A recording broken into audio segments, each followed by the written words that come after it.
Salam sejahtera, salam kasih dalam Kristus Kepala Gereja bagi sidang jemaat yang diberkati, pelihara oleh Tuhan.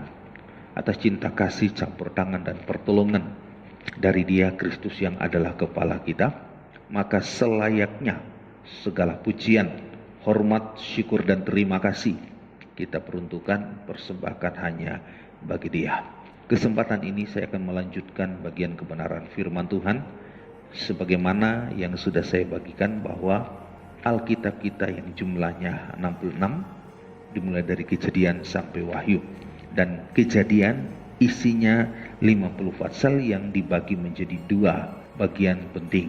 Puji Tuhan, pasal 1 sampai pasal 11 mulai dari penciptaan sampai Menara Babel.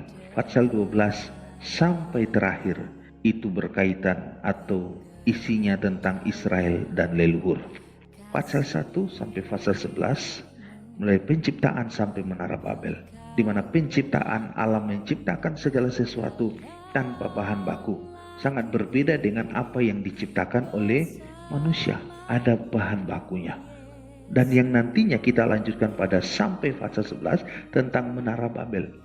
Namun sebelum kita sampai pada fase 11, ada satu cerita yang cukup menjadi perhatian sorotan kita di tengah-tengah pasal 1 sampai 11. Itulah kisah tentang seorang Nuh yang beroleh kasih karunia bergaul dengan Allah, dan hasil pergaulannya dengan Allah, Nuh menjadi orang benar.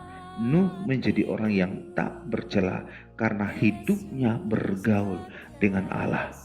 Akhirnya hasil dari pergaulan itu, Allah memberi kepercayaan kepada Nuh untuk membangun sebuah batra yang cukup besar dengan ukuran-ukuran dari Allah.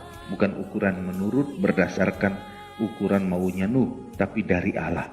Dan Alkitab menjelaskan bahwa kepercayaan yang Allah berikan itu, Nuh tidak membantah, tapi Nuh menerima dengan sepenuh hati dan ia melakukannya tepat seperti apa yang diperintahkan oleh Allah.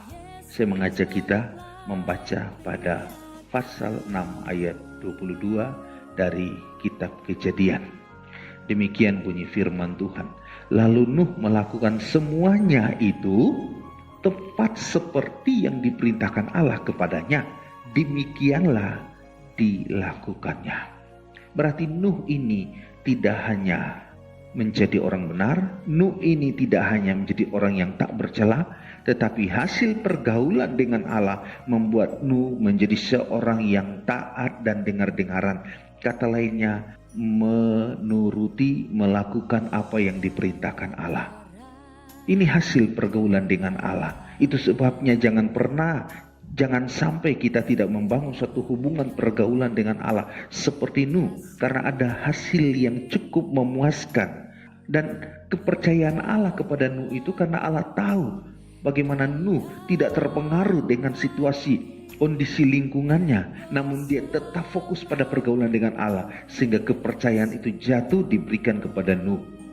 Nuh melakukannya dengan taat, tepat seperti tidak ada yang salah. Apa yang Allah perintahkan itu dilakukan tepat seperti yang Allah perintahkan. Betapa berterima kasihnya Nuh bisa mendapat kepercayaan untuk membangun sebuah batra. Saya sangat yakin bahwa kita bergaul dengan Allah, maka pasti ada kepercayaan Allah atas hidup kita. Allah mempercayakan itu karena Allah melihat hidup kita yang semakin hari semakin dekat dengan Allah, semakin bergaul dengan Allah. Ingat, firman berkata, pergaulan yang buruk merusak kebiasaan yang baik.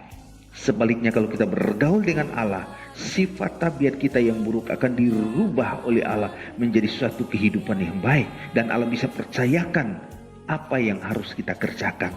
Kepercayaan dari Allah jangan sampai kita sia-siakan, tetapi kerjakan itu dengan tepat dan benar sebagaimana yang Tuhan perintahkan. Apa yang terjadi, apa yang akan kita terima jika kita lakukan itu semua menurut kehendak Allah. Saudara ingat pada kisah Nuh.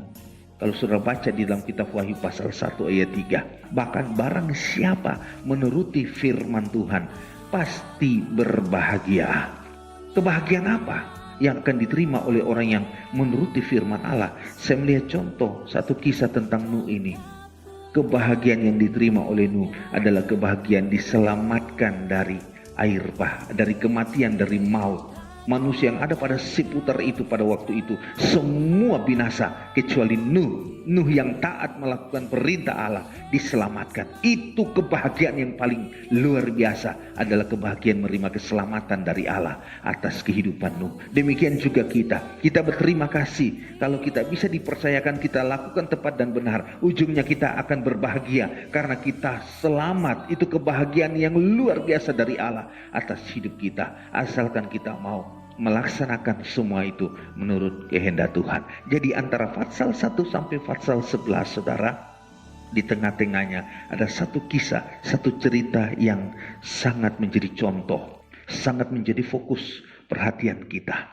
Biarlah kita mengaplikasikan kebenaran ini dalam hidup kita, sehingga pada ujungnya kita berkemenangan, kita menerima keselamatan dari Allah sebagai suatu kebahagiaan yang diberikan Allah kepada kita.